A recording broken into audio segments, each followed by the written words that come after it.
Olá, pessoal. Me chamo Rafael. A prática dessa semana vai ser relacionada à endocitose.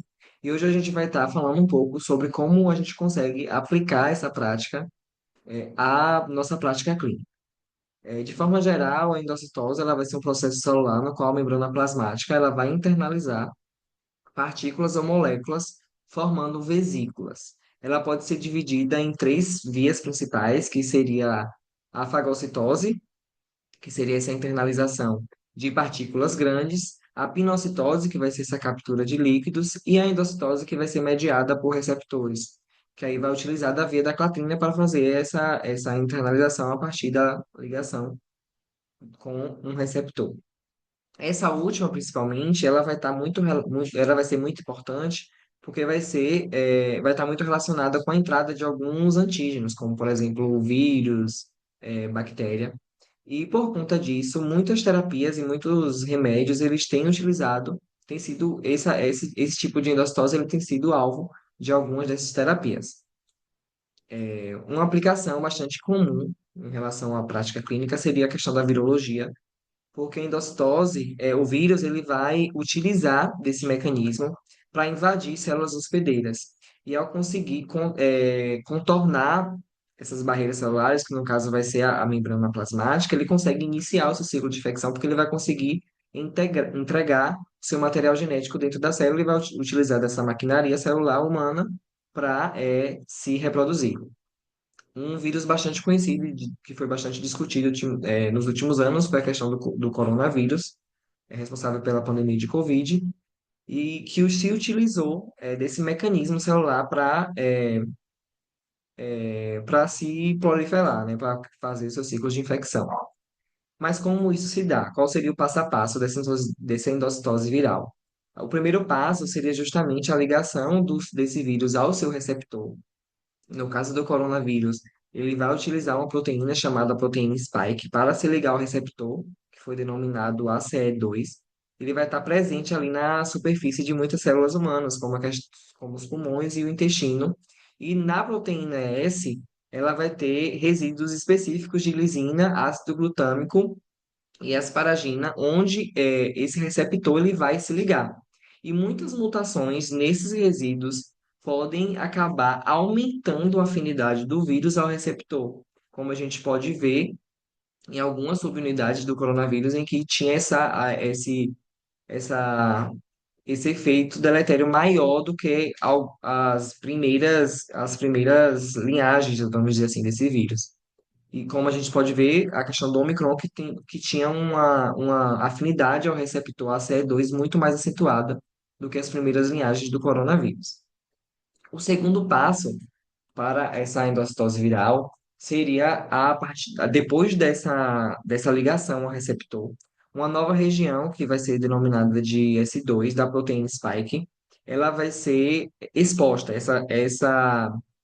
Essa nova região, ela também vai ser conhecida como sítio de clivagem, porque para que o vírus ele consiga se fundir na membrana plasmática da célula hospedeira, ela precisa que uma protease clive essa região de clivagem, S2, para que ela consiga se fundir e liberar seu RNA dentro da célula. No entanto, muitos tipos celulares do nosso corpo, ele não tem essa protease presente ou ela está inibida. E aí isso faz com que seja impedido que esse vírus ele consiga se fundir de imediato à membrana consequentemente, ele não consegue liberar o seu RNA. Então, por conta disso, se tem uma terceira etapa, que seria justamente essa internalização pela clatrina. No caso, a célula, quando o vírus ele se conecta ao receptor, as clatrinas elas começam, né, a se fundir lá na membrana, causando aquela modificação, aquela curvatura na membrana, e aí ele vai internalizar esse complexo vírus-receptor de forma integrada, né, junto. E ao integralizar esse complexo, ele vai formar um endossomo, que por ser um ambiente ácido, ele vai ativar uma enzima que vai clivar esse sítio S2 e a partir daí o vírus ele vai conseguir se fundir à membrana endocítica, né, do endossomo e a partir dessa fusão ele vai conseguir liberar esse RNA dentro da célula e começar assim a infecção viral, né? Ele vai utilizar toda a maquinária da nossa célula para realizar a replicação viral. Aqui eu trouxe um esquema mais ou menos para a gente conseguir visualizar como isso acontece. Do lado esquerdo, a gente tem a via pela participação da clatrina, e do lado direito, a gente tem sem a participação da clatrina, caso houvesse a protease presente. No caso aqui, a gente percebe a ligação do vírus ao seu receptor. Em amarelinho, a gente vê essa protease, que ao clivar o S2, o vírus automaticamente consegue se fundir e liberar o seu RNA viral na célula para fazer infecção. No entanto, o mais comum é que seja feito pela clatrina, justamente por essa falta, né, muitas vezes dessa protease. Então, o vírus ele vai se ligar ao seu receptor, como a gente vê aqui em um. A partir disso, as clatrinas, que não aparecem aqui na imagem, mas elas vão se conectar aqui nessa membrana, fazendo essa curvatura, internalizando esse complexo. A gente percebe que o vírus ele vai ser internalizado, ligado nesse receptor, ao formar um endossomo. Por dentro vai ser um ambiente ácido. Esse ambiente ácido ele vai ativar essa enzima, que é essa enzima que vai ser responsável por clivar a região S2. E a partir da clivagem dessa região S2, o vírus vai conseguir se fundir a membrana do endossomo e liberar, assim, o seu RNA viral para dar início à infecção viral, né, a partir da maquinária da nossa célula. E, como eu falei no início, é, a principal alternativa que visa a inibição dessa infecção viral está justamente para inibir essa interação entre a proteína S e o receptor, né? Por exemplo, as vacinas de RNA mensageiro, a mais conhecida, que é a Pfizer, e a de vetores virais, que é a AstraZeneca, ela vai introduzir no organismo a informação genética para a produção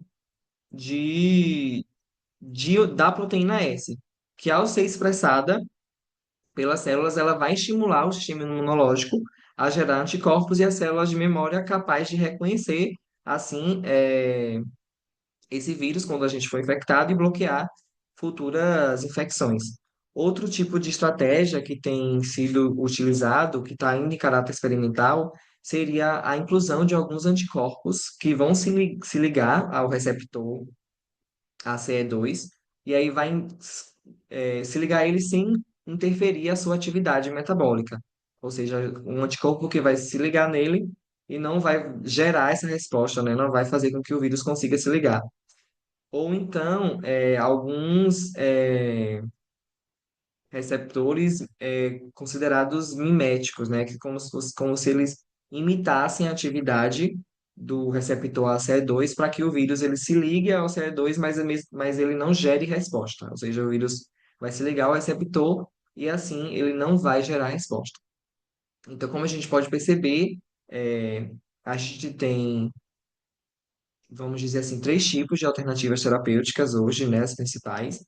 E todos os três tipos a gente tem a principal alternativa seria essa inibição da ligação do vírus ao seu receptor para não gerar essa resposta de infecção. Aqui tem as nossas principais referências e muito obrigado.